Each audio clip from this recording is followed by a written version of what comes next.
2001లో మేము తిరుపతి వెళ్తున్నాము. అన్యులు మేము కూడా వైశాఖలో పుట్టాము. చాలా పూజలు చేసేవాళ్ళము.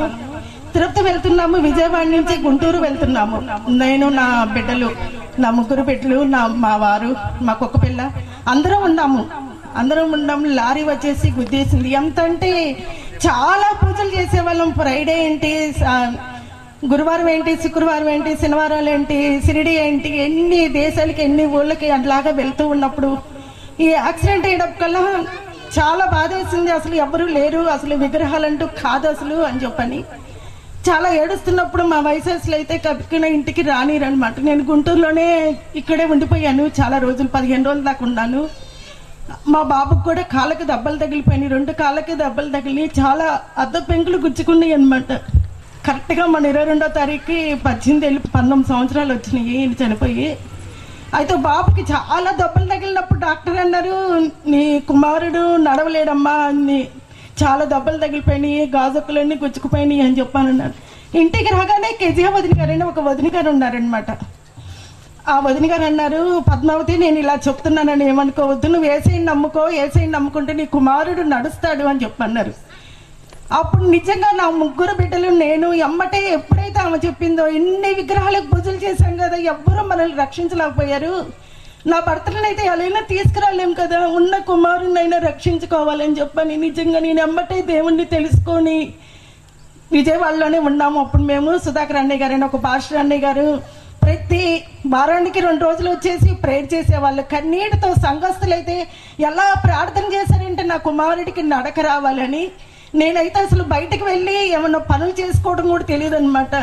మా అమ్మ వాళ్ళు ఎక్కడికి పంపించలేదు, నా భర్త కూడా ఎక్కడికి పంపించలేదు. కానీ ఎన్ని బాధలు అంటే అసలు అంత బాధల్లో కూడా నా తండ్రి నన్ను పట్టుకొని మే నెల 20వ తారీఖు యాక్సిడెంట్ అయిన రోజు గవర్నమెంట్ ఆసుపత్రికి తీసుకొని వెళ్ళినప్పుడు ఒక బైబిల్ తీసుకొని వచ్చింది. ఇలాగ బైబిల్ పట్టుకొని వచ్చింది, పెద్దామన్నమాట. అమ్మా నేను ప్రార్థన చేయనా అని చెప్పాను. నేను అన్నాను చెయ్యమ్మా అని చెప్పన్నాను. చేసి అవతలికి ఇలా వెళ్ళిపోయింది. నేను మళ్ళీ ఏ మంచం దగ్గరికి వెళ్తుందో ఇలా చూద్దాము అనుకున్నాను, కానీ కనపడలేదాం అసలు. కానీ దేవుడు నన్ను ఆ రోజు నుంచి ఈ రోజు వరకు ఇప్పటి వరకు ఎన్నంతే అసలు మాకు రావలసిన డబ్బులు కూడా ఏమీ రాలేదు. అసలు చాలా ఇబ్బందులు పడ్డాము. అందరూ ఇదేంటి వైశాఖలో పుట్టి ఇదేంటి క్రిస్టియన్ మాలా మాదిగల దాంట్లో వెళ్ళిపోతున్నావు ఏంటి అసలు అని చెప్పి అన్నారు. నాకు ఎవరైనా కాదు, నిజమైన దేవుడు ఆయన ఒక్కడే నన్ను రక్షించేవాడు. నా బిడ్డలు రక్షించితే చాలు, నా బిడ్డలు ఎలా ఉంటే చాలు అనుకున్నాను. నేను నమ్మకున్న రోజు కరెక్ట్గా 4 మనసుకి నా కుమారుడు నడిచాడు. నేను దేవుడికి ఎన్నో కృతజ్ఞతాస్తుతులు చెల్లించుకున్నాను. కరెక్ట్గా ఈయన పోయినాక 2 డేస్కి నా బిడ్డ, నా పెద్ద బిడ్డ ఇంటర్ ఫస్ట్ ఇయర్ చదువుతుంది, నా కుమారు 10th క్లాస్ అయిపోయింది, చిన్న పాప 9th అయిపోయింది అంతే. అయితే పాప ఎగ్జామ్ రాసి ఇంకా 2 డేస్కి మార్కులు వచ్చేసి ఆయన చనిపోయినాక 4th ర్యాంక్ వచ్చిందనమాట. ఇంటర్మీడియట్లో ఫస్ట్ ఇయర్లో 4th ర్యాంక్ వచ్చింది. మళ్ళీ అమ్మ నాకు ఇంకా చాలా మార్కులు రావాలి, చాలా బాగా రాశాను అంటే మళ్ళీ బెటర్మెంట్ పెట్టుకుంటూ మళ్ళీ ఇట్లాగా ప్రేయర్ చేసుకుంటున్నాం. సంఘస్థులందరూ వచ్చి పాస్టర్ అన్న గారు వచ్చి ఇట్లా ప్రార్థన చేస్తున్నప్పుడు ప్రార్థనలోనే ఉన్నాము. సార్లు ఫోన్ చేసి నీ కుమార్తె 2nd ర్యాంక్ వచ్చింది అన్నారు. నిజంగా ఎంత గొప్ప దేవుడు అంటే అసలు ఆ రోజు నుంచి నేను బాధపడలేదు అనట్లేదు, చాలా బాధలు పడ్డాను. కానీ అంతకన్నా గొప్పగా ప్రతి కన్నీటిలో నాకు విడుదలనిచ్చాడు. తండ్రి నాకు ఇది కావాలి అని అడగగానే ఎదుగో నేను ప్రార్థన చేసుకుంటూ కన్నీటితో ప్రార్థన చేస్తూ ఒంటరిగా ఉంటూ ప్రార్థన చేస్తున్నప్పుడు దేవుడు నాతో మాట్లాడుతూ ప్రతి విషయంలో మాట్లాడుతూనే ఉన్నాడు. నేనైతే బాప్టిజం తీసుకోవాలి తండ్రి అని అనుకున్నాము. మేము విజయవాడ నుంచి హైదరాబాద్ వెళ్ళిపోయాం, పాపకి జాబ్ వచ్చేసిందని.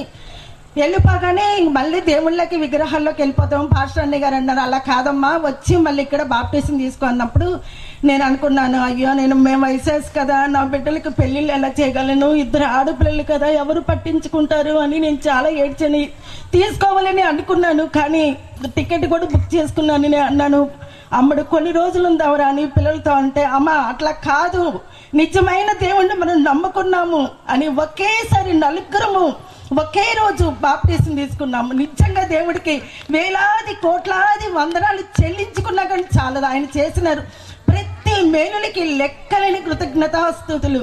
నేనైతే అనుకున్నాను హైదరాబాద్ నుంచి రావాలి, ఎండగా ఉన్నది, దేవుడికి సాక్ష్యం ఇవ్వాలి. చెప్తున్నాడు కదా, పౌలు చెప్తున్నాడు కదా, ఆయన చేసిన మేలులు దేనిని మరవమాకు అంటున్నాడు. ప్రతి విషయంలో నా బిడ్డల విషయంలో నేనైతే అంత బాధలు పడ్డప్పుడు రేచల వదిన గారు అండి, మన్నా సంస్థ రేచల వదిన గారు, స్వజన్ రాజు అన్నయ్య గారు మా పక్కనే విజయవాడలో ఉన్నప్పుడు వదిన గారి దగ్గరికి వెళ్ళి నేను ఏడ్చేదాన్ని.